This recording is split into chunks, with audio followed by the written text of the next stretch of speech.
다들 안녕하세요. 프로토 91회차 토신 정보방 환급 인증합니다. 당첨금은 세후 금액인 거 알고 계시죠? 다들 아시겠지만 한 경기 취소되어 당첨금이 반토막 났지만 그래도 당첨 모두 축하드리며 오늘 경기도 분석 시작해보겠습니다. 금일 첫 번째 경기 페네르바체 대 위니옹 SG 분석 시작해 보겠습니다. 페네르바체는 챔스 플레이오프에서 릴레페의 챔스로 가지 못했다. 그리고 지난 주말 라이벌전에서 갈라타사라이에 패하며 분위기가 가라앉았다. 때문에 이번 홈 경기 승리로 분위기를 끌어올리려 할 것이다. 최전방에 나설 에딘 제코를 비롯해 생막시만과 타디치 등 득점할 수 있는 선수들이 모두 출전할 것이고 암라바와 프레드가 중원의 라인을 경기 내내 올릴 것이다. 위니옹은 최근 두 시즌 동안 꾸준하게 유럽 대항전 무대를 밟았다. 빅클럽 상대로 승리하기도 했고 경쟁력을 보여줬다. 그러나 이번 시즌은 불안한 출발이다. 자국 리그에서도 중위권으로 추락했고 챔스 플레이오프에서는 프라하에 완패했다. 이바노비치와 후세이니 등이 공격진에 나서는데 3경기 연속 무득점 중이고 라스무센의 중원 존재감도 희미하다. 페네르바체의 승리를 본다.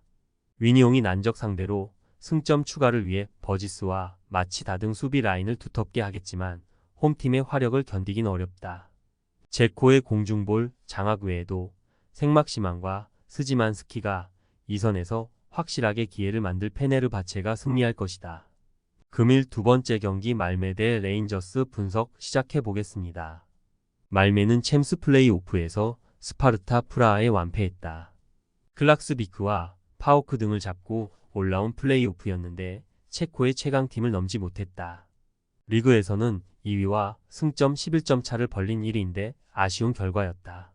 그래도 얀송과 레슬러 등 장신 센터백들이 압도적인 피지컬을 앞세워 상대의 공중볼을 따내지 못하게 하고 있고 베르그가 공격 작업을 잘 전개한다. 레인저스는 이번 시즌 유로파로 왔다. 셀틱과 리그를 양분하던 팀이었는데 시즌 초반 3위로 떨어지며 다소 주춤하고 있다. 그래도 데저스와 도일 등 상대 수비를 넘어설 공격 자원이 있고 바이라미가 팀의 활력을 불어넣었다. 단, 이번 경기는 원정이기에 무리하지 않고 경기를 운영할 것이다. 말메의 승리를 본다. 레인저스는 홈, 원정 경기력의 편차가 큰 팀이다. 또 기대했던 소우타르와 타버니에 등 수비진의 경기력 기복이 있다. 데저스를 경기 내내 압박하며 상대에게 기회를 허용하지 않을 것이고 세트피스에서 장신을 이용한 헤더로 기회를 노린 말메가 승리할 것이다. 금일 세 번째 경기 AS 로마 대 빌바오 분석 시작해 보겠습니다. 로마는 시즌 초반 엠폴리에 패하며 출발이 좋지 못했고 한때 하위권으로 추락했었다. 그러나 유벤투스 원정에서 승점을 따냈고 지난 주말 경기에서는 선두권 팀인 우디네세를 완파했다. 시즌 2호 골을 결승골로 장식한 도브비크의 선제골 이후 디발라와 발단지 등 주축 공격수들이 모두 골을 터뜨렸다. 유리치로 감독을 교체했는데 좋은 승리를 거두고 유로파 첫 승을 노린다. 빌바오는 최근 리그 3경기 연속 멀티골을 터뜨리며 승리해 리그 3위로 올라섰다. 윌리엄스 형제 외에도 산세트와 구루제타 등 팀을 수시즌간 지탱한 공격수들의 마무리가 안정적이었다. 그러나 이번 일정은 난적을 원정에서 상대하기에 잘하는 선수비 후역습으로 임할 것이다. 중원에 나설 프라도스가 최대한 수비 라인 보호를 할 것이다. 로마의 승리를 본다. 빌바오는 스페인 국대 넘버원 키퍼인 시몬의 부상 이탈에도 안정적인 최종 수비를 앞세워 무너지지 않고 있다. 그러나 원정에서 로마를 상대하는 건 그리 쉬운 일이 아니다. 크리스탄테와 펠레그리니 등 이태리 국대 주전 중앙 조합을 가동해 경기의 주도권을 잡을 것이고 도브비크가 마무리할 로마가 승리할 것이다. 금일 네 번째 경기 아약스 대 베식타스 분석 시작해 보겠습니다. 아약스는 파나시나이코스와 아기엘로니아 등을 잡고 유로파 본선에 왔다.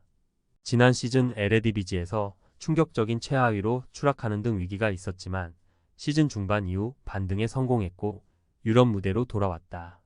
리그에서는 한 경기를 덜 소화한 상태로 다소 순위가 밀려 있지만 특유의 공격 축구로 좋은 경기력을 보여주고 있다.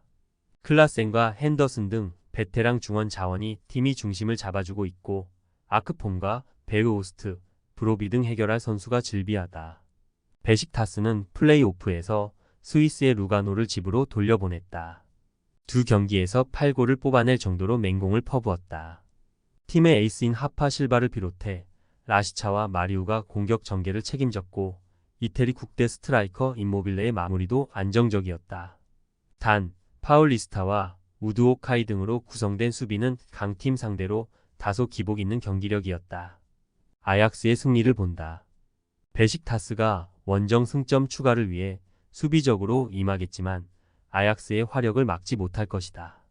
고즈와 트라오레, 타이로비치 등이 측면과 중원을 오가며 상대 수비를 공략할 것이고 베르호스트가 특유의 제공권 장악으로 이선 공격수들에게 세컨볼 찬스를 안길 아약스가 승리할 것이다. 금일 5번째 경기 프랑크푸르트 대 풀젠 분석 시작해 보겠습니다. 프랑크푸르트는 최근 리그 3연승에 성공하는 등 시즌 출발이 좋다.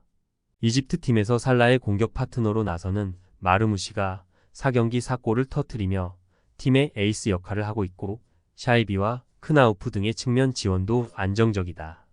투타와 코우 등 리그 정상급 수비진도 건재하기에 유로파에서 내심 호성적을 노리고 있다. 중원에는 공격 가담이 좋은 라르손이 팀을 이끌 것이다. 풀제는 첫 경기부터 어려운 상대를 만나게 됐다. 체코 리그에서 스파르타와 슬라비아 등 프라하 영고의 두 팀을 제외하면 가장 전력이 좋은 팀인데 프랑크푸르트 원정은 쉽지 않다. 때문에 이 경기는 무리하게 라인을 올리기보다 최전방에 나설 슐츠를 제외한 선수들의 라인을 내려 실점하지 않는 데 집중할 것이다. 프랑크푸르트의 승리를 본다. 풀제는 마르코비치와 예멜카 등 검증된 수비 라인이 있다. 그러나 지난 주말 프라하에 완패하며 분위기가 추락한 채로 원정에 임해야 한다. 마르무시가 확실한 마무리를 할 수 있고 슈키리와 라르손의 중원 장악이 있을 홈팀이 승리할 것이다. 금일 6번째 경기 토트넘 대 카라바흐 분석 시작해 보겠습니다.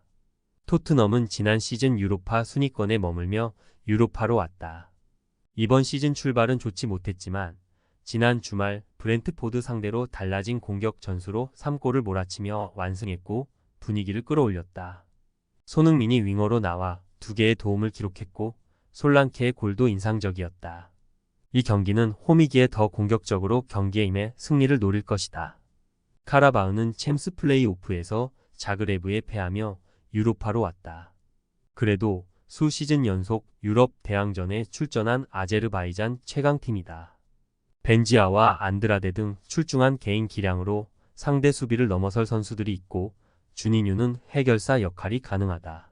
단 강팀 상대 나서는 원정 일정이기에 무스타파자데와 자파굴리 F 등이 수비 라인을 두텁게 하고 나설 것이다. 토트넘의 승리를 본다. 카라바흐도 주니뉴와 안드라데 등 역습 상황에서 상대 수비를 어렵게 할 공격 자원이 즐비하다. 그러나 메디슨과 손흥민이 경기 내내 공격 상황을 이끌 것이고 벤탄쿠르의 안정적인 중원 장악이 있을 토트넘을 넘긴 어렵다. 토신 최종 조합은 영상 아래 고정 댓글로 말 걸어주시면 토신 정보방에서 무료로 공유해드립니다. 제발 손해보면서 토토하지 말고 다같이 웃으면서 즐겁게 베팅합시다. 함께 하실 분들은 부담 갖지 마시고 편하게 말 걸어주세요.